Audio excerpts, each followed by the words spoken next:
Keren banget nih. Ada satu pertanyaan yang Koko dapat di beberapa minggu terakhir ya. Orang ini pertanyaannya cukup panjang tapi Koko coba pilah-pilah dan Koko akan kupas tuntas hari ini. Ada yang nanya begini, "Kok mohon insight-nya dong. Ya saya punya kendala nih untuk menemukan passion saya karena saya selama ini kerja di IT infrastructure tapi nggak ada yang diperdalam. Jadi role-nya itu kayak seorang IT support." Nah, sampai sini dulu ya. Sampai sini Koko akan jelasin kenapa ya orang bisa terjebak di jurang IT support ya. Nah, jadi banyak orang yang salah ya. Salahnya gini, orang itu menganggap bidang IT itu semua bidang. Kalau bidang IT berarti gue harus bisa ngoding, harus bisa ngolah data, harus bisa setting jaringan, harus bisa keamanan cyber gitu ya, harus bisa digital marketing, semua gitu ya.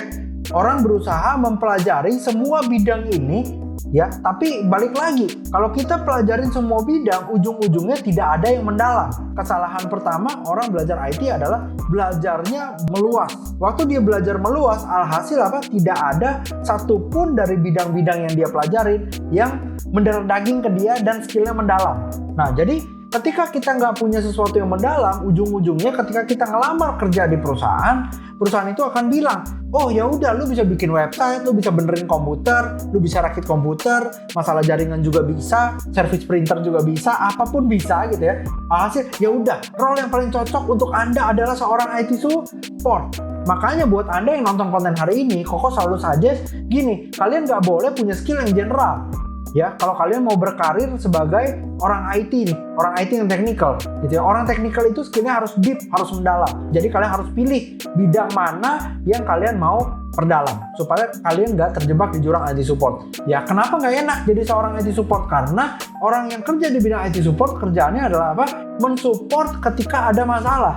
Ada masalahnya kapan? Nggak tahu juga. Makanya banyak di perusahaan-perusahaan besar, seorang IT support ini kerjanya sampai shift-shiftan. Ada yang shift malam gitu ya, dia baru masuk misalnya jam 10 malam sampai jam 6 pagi. Ya, itu kan nggak bener untuk kesehatan Anda juga. Jadi, kesimpulannya adalah apa? Kesimpulan yang pertama, kalian harus punya specific skill dan nggak boleh terjebak di jurang IT support. Nah, ada pertanyaan lagi berikutnya gitu ya, dari orang yang sama. "Kok mohon bantuan dan sarannya dong. Kira-kira dari 5 materi paling menjanjikan yang pernah Koko bawakan, kira-kira cocoknya saya ambil bagian yang mana? Karena saya tidak menyukai programming. Dan selama ini saya belum berusaha mendalami bidang programming karena lihatnya aja udah pusing." Nah, jadi buat Bapak ini gitu ya, Koko mau sarankan ya untuk ambil bidang jaringan komputer. Ya, kenapa gitu ya? Karena di bidang jaringan komputer itu satu ya, di bidang jaringan komputer itu tidak terlalu banyak codingnya. Ya, bisa dibilang hampir nggak ada. Yang kedua, bidang jaringan itu nanti lebih banyak untuk setting-setting device. Ya, setting-setting device jaringan gitu ya, device Cisco, ya, server dan kawan-kawan. Kemampuannya itu beda, ya, lebih ke setting jaringannya menggunakan fitur-fitur yang ada di device tersebut. Tapi ada yang bilang kayak gini loh, ini stereotip ngeri nih, ya, stereotip ngeri.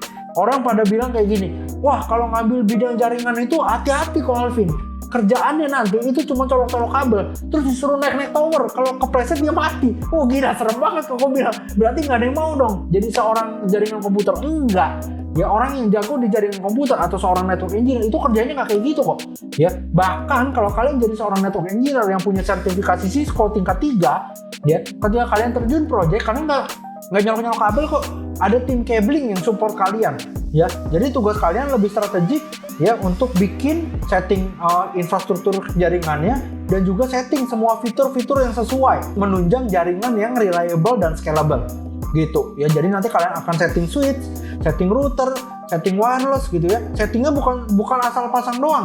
Pastiin tuh jaringan ini kalau sampai satu jalur ada bermasalah gimana bisa recovery otomatis. Ya, ketika trafficnya gede, kalian gimana bisa setting fitur namanya load balancing. Ya, load balancing itu ada dua, ada yang equal, ada unequal, dan lain-lain.